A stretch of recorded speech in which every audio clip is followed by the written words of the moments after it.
Hey, this is Matt once again. Welcome back to another video, and this is a paid request from Nicholas. Thank you so much for that. For those interested in requesting any type of videos, reviews, re-reviews, whatever the case may be, of movies or episodes of TV or tier lists or rankings or video game playthroughs for an hour or full playthrough, live streams, whatever the case may be, PayPal's the best way to do it. Do have a Cash App as well.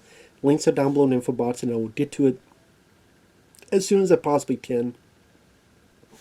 And sorry for my burp, but maybe that's appropriate because that's kind of how I feel about the movie. I mean, okay, so Killer Net is the review for today. And, okay, is this the worst thing ever? No. Did I hate the film? No. Did I find the film kind of boring? Yes. So this is a mini series that I had never heard about, but that's because it was not in the US. It was on Channel 4 in the UK around 1998. And I guess it was a 4 episode. Overall, it was like 3 hours and 15 minutes, which felt really fucking long. And I had to take some notes so I didn't fucking forget some details and shit. Like the character names. Like the lead guy's name is Scott. Apparently this girl, Lynda La Plante, she created this. She did a lot of police procedural novels. I had never heard of the lady before. Pretty much it's one of those movies that is in the early stages of the internet, so you could look back and kind of laugh and chuckle on how they thought the internet worked and how people were so amazed by the internet, this new and crazy thing, and stuff that we take for granted, but they're looked at as the first thing ever. Which is, a bit of nostalgic, but I would say that's one of the things I enjoyed about it is that sense of nostalgia for that time period. But okay, the setup of the film is, or miniseries, however you want to put it. This guy named Scott, which honestly I didn't really care for him. I thought he was kind of blasé. His buddy is Paul Bettany, the guy who would be the Vision in the Avengers films. Paul Bettany was so much better, and I'm sitting there going, how do you now look and go, can you switch these? Like, you do the cast and you go,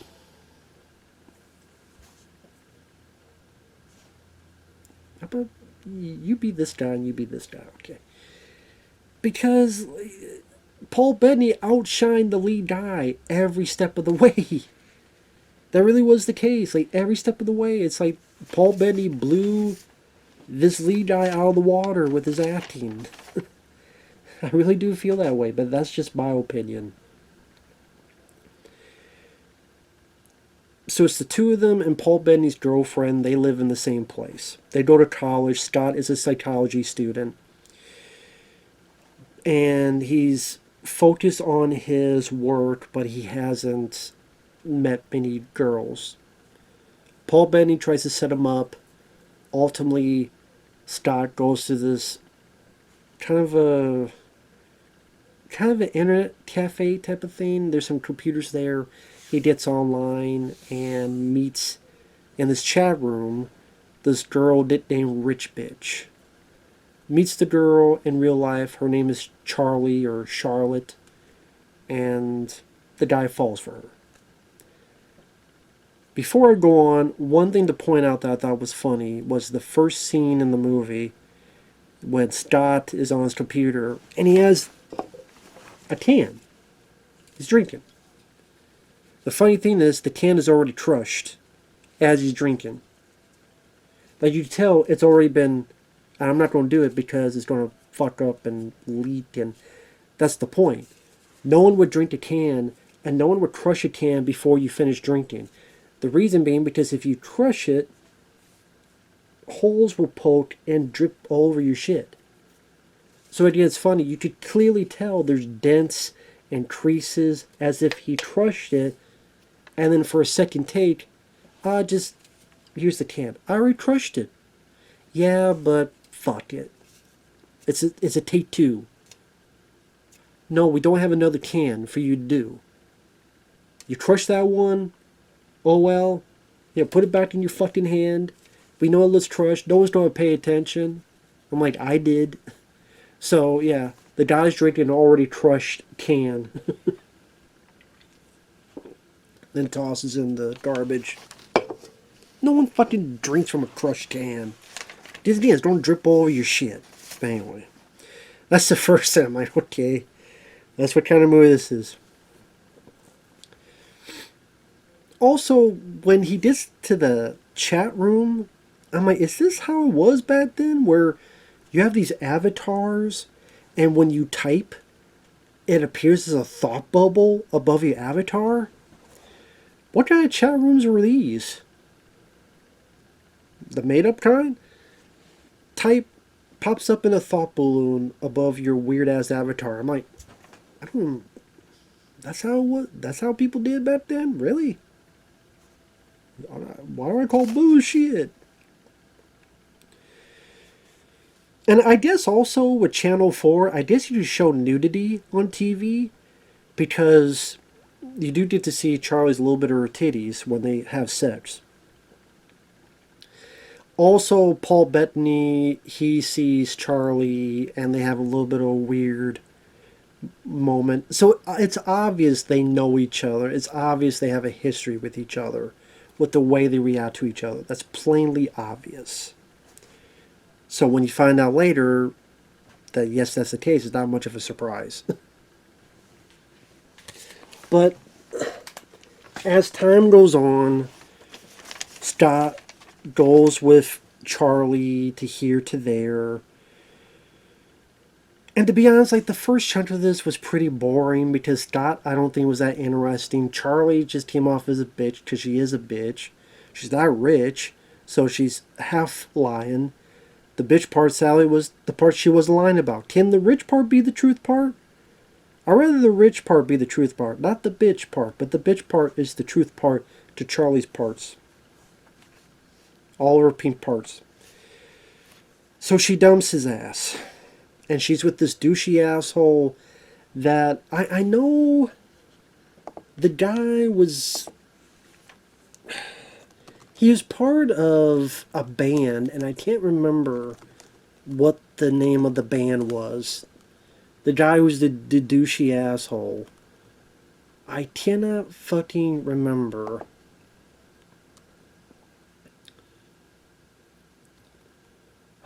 God, I'd have to look at the damn... Yeah, I can't remember. Jason Orange. And I'll be honest, I didn't know who the fuck Jason Orange was. I'm like, who the fuck is Jason Orange? But he's the... Take That. Now, I might have heard music from Take That, but I don't remember what the fuck that music is, so... But yeah, he plays the douchebag, Jason Orange. So there you go.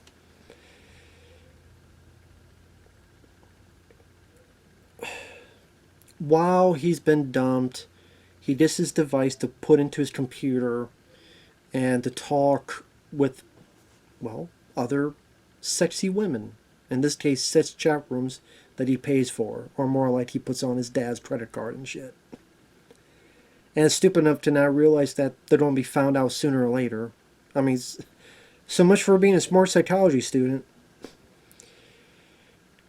While he's talking to one of these ladies, they suggest, well, there's this game called Killer Net.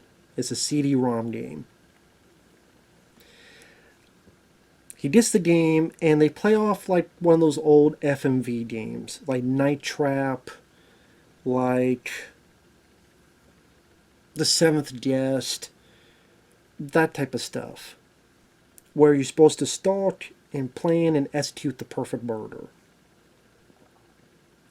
So you're supposed to watch and follow and have the right plan, and if you get seen, you lose. If you don't have enough points to get to this, you can't complete it, you lose.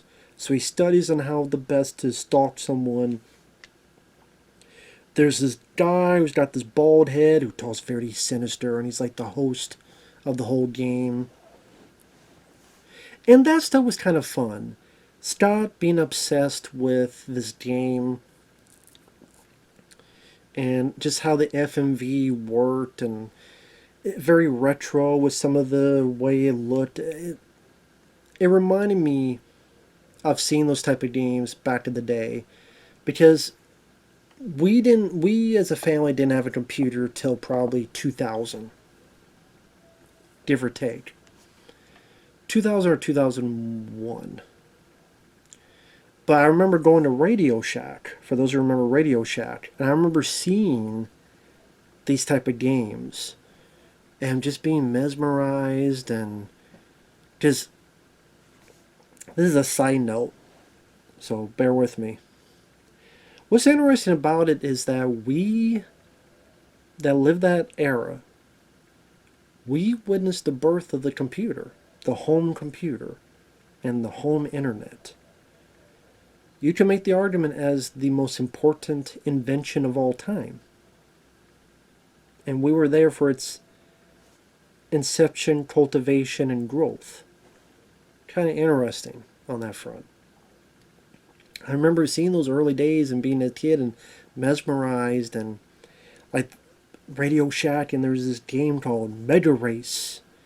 I'm like, what is that? And nowadays, if you look at it, you can find on YouTube, it looks antiquated, but it's like, oh wow, that was so different from the Nintendo stuff I was watching. And here's this guy, it's an actual person talking, it's an FMV. I'm like, wow, is an actual person, talking? That seemed crazy compared to the 8-bit sprites you would see, or even Atari. It seems like such a big leap. Granted, if you play most of FMV games now, they kind of suck. To be fair, I haven't played a lot of FMV games. I just didn't have. I think my neighbor had Mega Race. I played a little bit of that. I never played Night Trap. Never played the other ones. I know there's one with Corey Haim. There's one on Johnny Mnemonic. There's a ton of that stuff. Phantasmagoria, which my friend Michael Keane played. But anyway, that kind of brought a little bit of those nostalgic memories to this. And the game kind of plays a bit like that. So he gets obsessed with it. Paul Bettany and then Paul Bettany's girlfriend kind of get in on it, and then they start sharing ideas, and ultimately it becomes successful. The stalking and killing has been successful. And it works out. Come to find out that when you're successful, you can now put your own avatar of your choosing onto a next possible victim. And because there's this exchange he has with Charlie after a bit of laser tag. Because how many people play laser tag nowadays? He decides to put her face and stuff into this avatar. The next thing you know, Charlie has been found dead. And now the question is, who is the killer and who did it? Well, my number one, there's not a whole lot of suspects. You could probably guess who the killer is.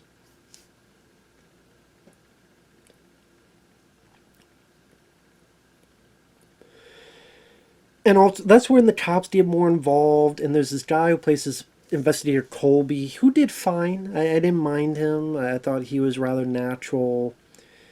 And then his boss is actually Christopher Neame, or Neame. I'll pronounce it Neame. He was the bad guy in the Chuck Norris film Hellbound. He was the demon that Chuck Norris went after. He was also the bad guy in the Jeff Speakman film Street Night, the main bad guy. So I liked him as an actor, character actor. Cool to see him in this. He has a decent amount of scenes. Again, he's kind of the head boss of the cops, including the boss of the Colby character. And the chunk of film is Colby investigating, looking into this game and what's involved with this game and who made the game. And he interviews the guy who's like the bald-headed guy, and you find out that while in the game he has this sinister voice. In real life, he's like very limp-wristed, very, hey, how's it going? How's it doing? So very different dynamic.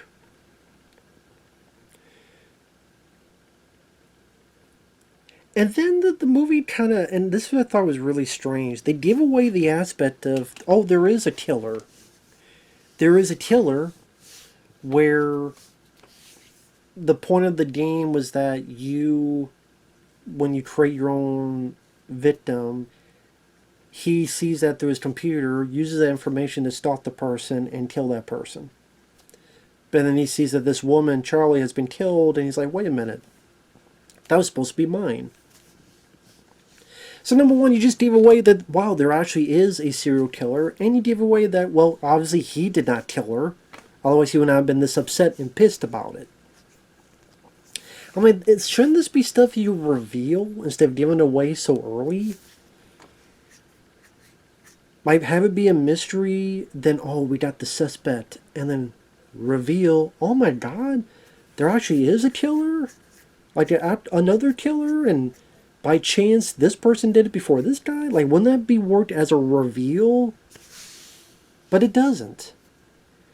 The character, it's a reveal for Colby, but not for us, because we've already been told this. We've already been led up to this. We've already been, hey, we're just waiting for you to catch up. We're over here. We don't know what's going on. We're waiting for you to catch up. I just thought that was a weird decision in terms of writing.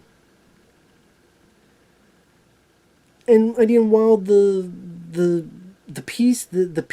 CD-ROM game stuff was cool enough, but really that just made me think of Brain Stand. Just what's the plot of Brain Stand? Here's a CD-ROM, you play it, you're supposed to concoct the perfect murder. Only that was done with much more fun, much more energy, faster pacing. It wasn't 3 hours and 15 minutes long. And Edward Furlong I have issues with, but I'll take him over the Scott guy. And the villain in Brain Stand's really good. Was it T. Ryder Smith? I forget the guy's name, but he was good as the villain. Carl wannabe Freddy Krueger, he was still pretty fun in that. And that's the thing, it just made me go, well, if I want to watch about the dangers of the internet, that, yes, is not as realistic as it would be today, it was a movie of its time. I'll watch The Net with Sandra Bullock. If I want to watch, a CD-ROM that you plan the perfect murder and then a murder occurs, I'll watch Brain Stand. In fact, if I watch both of them, it'd be almost the same amount of fucking time as watching this fucking movie. So that's just the way I look at it. But yeah, I don't know, put it.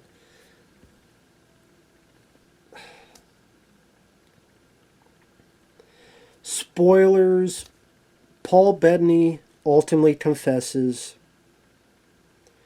Of course, like we thought, he and that girl Charlie had a bit of a thing back then. You found out what those issues were. Something about Charlie was caught and she could have told and get a reduced sentence, but she didn't. So technically she saved Paul Bettany's ass. Paul Bettany had a little bit of a thing with Charlie, because at one point they start making out in the bathroom. Also, there's one weird random bit near the end when Scott and Paul Bettany's girlfriend knows what Paul Bettany did. They're sitting at their apartment and all of a sudden they look and they kiss each other. I'm like, when the fuck did that happen? That they became an item? I don't remember, like, I didn't see that coming and being a thing. That all of a sudden they're an item. Okay, that's a bit strange. That's just me though. But yeah, and the ending's just kind of lame, anticlimactic, where Colby realizes, oh shit, this woman, police officer that we're going to have as a potential victim, who we thought was safe because, oh, we thought Ball Benny's the killer. Wait a minute, there's someone else out there. They arrived too late. The killer killed the female cop. They put out an APB on this guy, but he has moved to the US of A. Thank you. Thank you for fucking flushing him out down the toilet to our end, our neck of the woods. Thank you, England. Merry old England. Thanks for giving us your killers. Because that's what we wanted, as if we don't have enough. So, KillerNet USA, which thankfully was never a thing. Oh, a funny bit is at one point at a bar, there's a guy who tells Scott to get the hell out. You've had too much to drink. I'm like, this guy looks familiar. It's Oded Fair. This is before he did The Mummy, The Mummy Returns, before he's in those Resident Evil movies. Oded Fair was in this. I'm like, oh, wow, okay, that's cool. That's kind of funny. Like, before they really made it big, there's this one scene they were in this movie. And again, the story just reminds me of other stuff. Again, you put the net and brain stand and you put them together. That's what it felt like. They saw brain stand and the net, put them together, and you got this movie. I don't think this needed to be a miniseries. I thought Scott was kind of a lame protagonist. Paul Bettany, I thought, outshined him in the acting, and he should have been the lead. I thought it took too long for it to get going. The CD-ROM stuff was interesting enough. The mystery, there's only so few suspects, so you could probably guess who the killer is. And them giving away that there's this other killer when that could have been a big reveal was perplexing structure to the movie. And then the ending is just kind of... It just, yeah. Again, some of the investigating stuff with Colby, the detective, I liked that actor and him looking into how this CD-ROM was made to begin with. And again, when earlier in the film, when they're obsessing over the CD-ROM and how do we do this the right way to get the most points, like those were the two interesting points of the film to me. The rest of it was kind of a lot of fluff with not much tension. There's really not much violence. I didn't think there was really much suspense. And overall, it was interesting to watch once. I would never see the film again. But take that for you will. With that said, thanks for watching. Take care, and we'll see you in the next video. Bye-bye for now.